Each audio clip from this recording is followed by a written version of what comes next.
Bonjour au sommaire de cette nouvelle revue de presse, le crowdfunding a le vent en poupe, vers une réforme du système d'attribution des logements sociaux et le CAC 40 qui n'en finit plus de grimper. Belle année pour le crowdfunding, selon les données de l'association de financement participatif France, reprise par de nombreux médias comme toutsurlesplacements.com, la collecte s'est établie à 152 millions d'euros en 2014. Depuis le lancement des premiers sites en France en 2008, 1 300 000 Français ont prêté ou donné de l'argent à un artiste, un projet ou une start-up via une des 46 plateformes spécialisées. Le Monde.fr rappelle que le crowdfunding est divisé en 3 familles. Le don, le plus souvent un projet culturel qui a collecté quelques 38 millions d'euros. Vient ensuite le prêt, avec ou sans rémunération, qui a levé 88,4 millions d'euros. Et enfin, l'investissement au capital d'une entreprise qui se partage le reste du gâteau, soit environ 25 millions d'euros.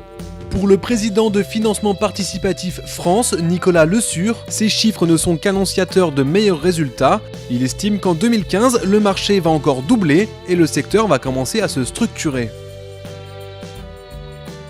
Le gouvernement va modifier le système d'attribution des logements sociaux. C'est en tout cas ce qu'a annoncé la ministre du Logement Sylvia Pinel dans une interview au quotidien Ouest France lundi 23 février 2015. La volonté de la ministre est d'établir un état des lieux du parc HLM en France pour mieux le rééquilibrer. Et pour réformer le système, Sylvia Pinel compte bien s'inspirer de la méthode employée actuellement à Rennes. Le principe est de centraliser les demandes pour déterminer les priorités. Autre volonté de la ministre, encourager les préfets à utiliser les outils à leur disposition pour favoriser la construction de logements sociaux. Et enfin, revoir le mode de fixation des loyers. Actuellement, ils dépendent du coût de construction. Selon Sylvia Pinel, ils devraient s'ajuster en fonction des revenus des ménages pour faciliter la mixité sociale. Tout proche des 4900 points, le CAC 40 signe un nouveau plus haut depuis 2008, rapporte le Figaro.fr. La bonne santé de l'indice parisien n'est pas récente, depuis le début d'année, le CAC n'a cessé de grimper et la situation grecque a fini par rassurer les investisseurs. Mais la remontée vers les sommets du CAC 40 a été longue, comme le rappelle bfmbusiness.com.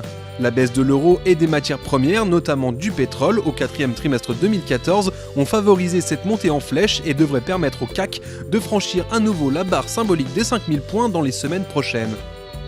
C'est tout pour cette revue de presse, on se retrouve dans une semaine pour un nouveau point sur l'actualité des finances.